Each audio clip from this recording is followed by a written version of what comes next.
post-traumatic stress disorder, and post-traumatic growth. Nurses and other emergency responders see some of the worst that humanity has to offer.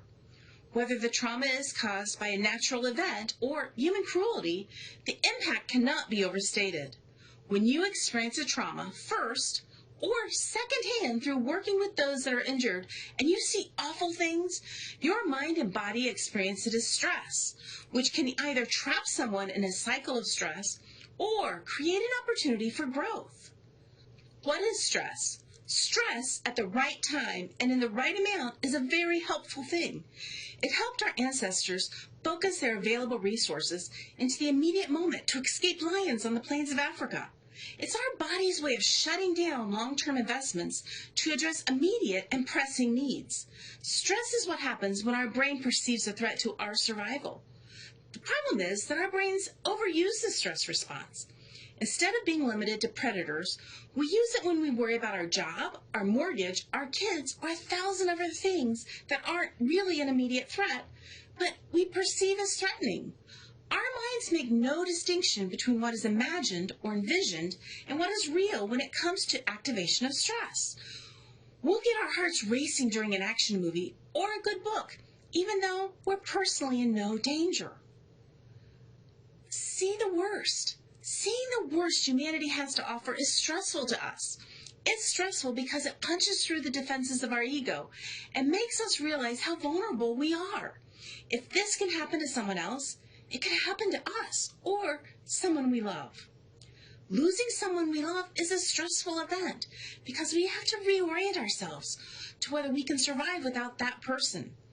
Either way, seeing someone else be harmed can be perceived as a threat to our survival. What is sometimes called secondary post-traumatic stress disorder or secondary traumatic stress is an expression of our stress at perceiving someone else's continued suffering. It creates a stress on us through our ability to imagine ourselves in their circumstances. Most people are only familiar with post-traumatic stress disorder, or PTSD, and the challenges it creates. However, there's another possible outcome from stress, which we've all experienced to some degree, called post-traumatic growth. We've all experienced forms of post-traumatic growth. When we exercise, our muscles respond to the trauma by rebuilding themselves stronger. Martin Seligman in Flourish explains that 90% of West Point cadets he surveyed were aware of PTSD, which he describes as relatively uncommon, while only 10% were aware of post-traumatic growth, which is much more common. Most growth processes require some sort of trauma to kick them off.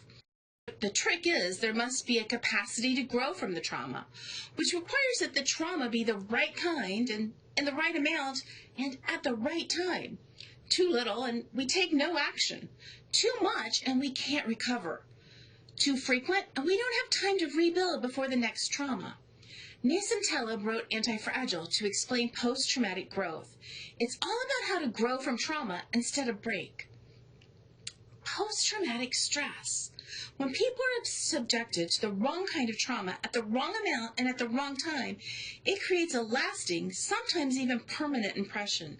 It shapes the way people respond to the normal, everyday slings and arrows that we all face. Those with PTSD respond more intensely to threats. And in fact, they're constantly being bombarded by their brain telling them that they're vulnerable. It seems that patients with PTSD have a hippocampus that's overly sensitive. The solution to clinical PTSD is to work on downregulating that sensitivity. Learn control. In the 1960s, Martin Seligman and his colleagues, including Stephen Mayer, published on a concept they described as learned helplessness. The dogs were conditioned with mild shocks and no way to escape. When they were later put in a position they could escape, they wouldn't even try. Decades later, Stephen Mayer and his colleagues utilized fMRI to discover that it wasn't learned helplessness at all. Helplessness is the default condition. Instead, we learned a degree of control, and this downregulated the sense of panic when confronted with a stressor. Albert Bandura was famous for his desensitization training, which he used to effectively cure patients with phobias. The patients were placed in safe conditions and were moved psychologically closer and closer to their fears, while maintaining the perception of safety and discovering their self-efficacy. Stress and the stressor. Most of us view stress as the outcome of the environment. We experience stressors in the environment, and we assess those stressors in terms of their capacity to harm us and our capacity to overcome or compensate for them. It's only when we perceive that the stressor will exceed or stretch our capacity to cope that they'll convert into stress. As we seek to better manage our stress, we need to apprehend our assessment of the stressors and evaluate their capacity to truly harm us and our resources for compensating. The more we can focus our assessment on our own capacity and the support we receive from others, the less stress we'll feel, and the more likely it will be that we'll experience growth rather than developing a disorder.